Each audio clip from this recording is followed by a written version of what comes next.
Wow. 30 minutes left. Oh, perfect. That might be giving time to overrun. Thanks, everyone, and really great to see you. My name's Chris, and as Paul and Adam said, I'm the CEO of Aspire. Today I'm going to talk about applying a venture capital mindset as a PM to deliver outsized impact. Now, as Paul mentioned at the start, sometimes we use this to test out new material.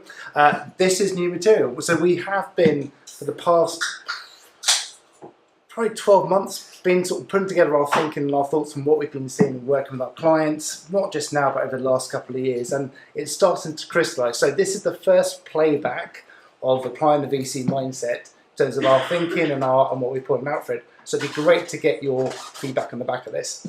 I also want to start, does everybody know what a VC is before I kick off?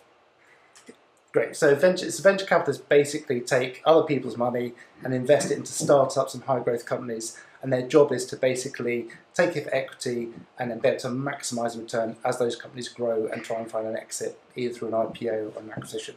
So they're just capital allocators and look in return. So before I jump in, just a little bit about myself. So my career has spanned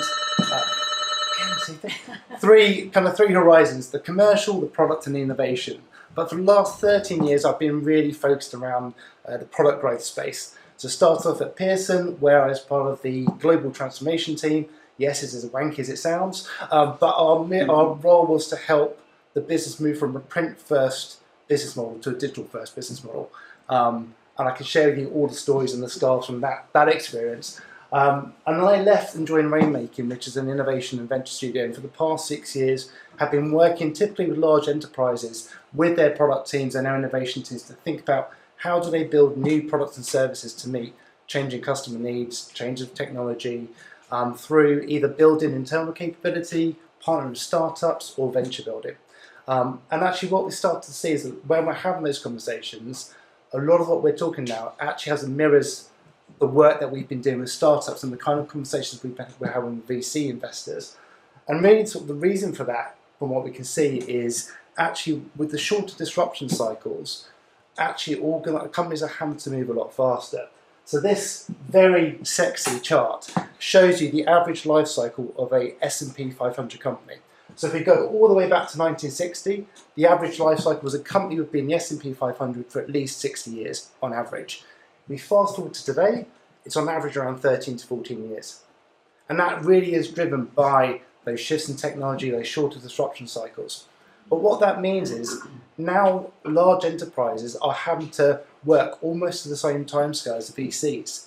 So actually what becomes really important as an organisation and as a business tries and maintains and grows value, it's now not just about executing on the core, but it's all about how do we build new growth.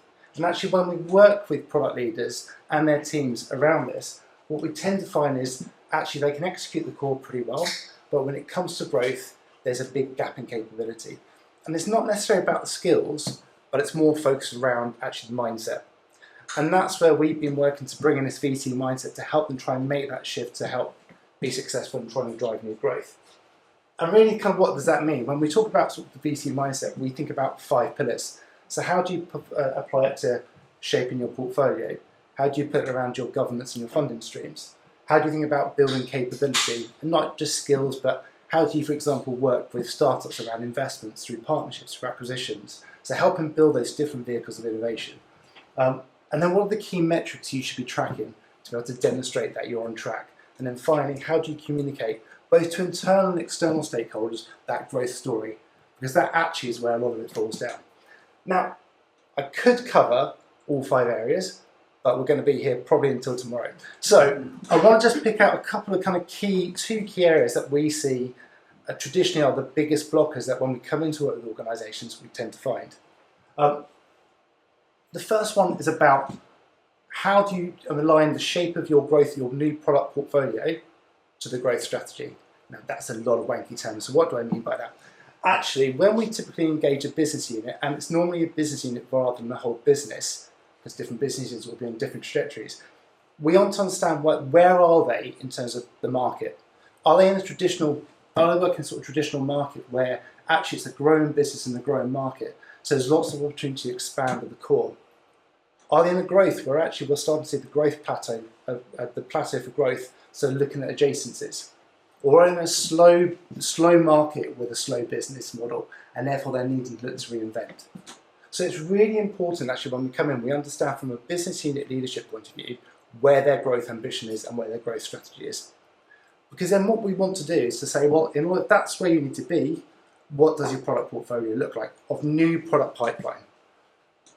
There's a ton of research, particularly out from Harvard, around that supports some of these allocations. So what we want to look at here is how do you allocate your resources across the product pipeline to be able to deliver the returns to meet each of these strategies. So what I would say, if you're on a traditional, what you're looking for is 70% of your new product pipeline should be focused on improving the core. 20% on adjacent, 10% on transformative. If we move to growth, that goes to 50, 30, 20. And if you're going to reinvent, that's 40, 30, 30. Now, these are approximate numbers, so no one's going to get upset if you're right, actually it's 42%, it's 50%. These are more general shape of the portfolio. The biggest thing that we found though is when we go in and start doing that mapping exercise, it says, okay, let's say, so when I was at Pearson, 2 business units to share with you. The first was our higher education North American business. That was absolutely slow in business, rapidly slow in decreasing market. In a reinvent space, great, all aligned on that. When we looked at where they were allocating capital to the new product pipeline, 92% of new initiatives were focused on core features, 6% on adjacent, 2% on transformative. So when they asked the question of why are we not growing fast enough, why are we not being able to find new alternative business models, when the misalignment of the portfolio becomes clear, there becomes a real gap. So that's where we need to start thinking about shaping the portfolio to be able to achieve our strategy. If I take the flip side of that, you've got our Wall Street English business that was in a traditional growing market, and they were absolutely doubled down on the core.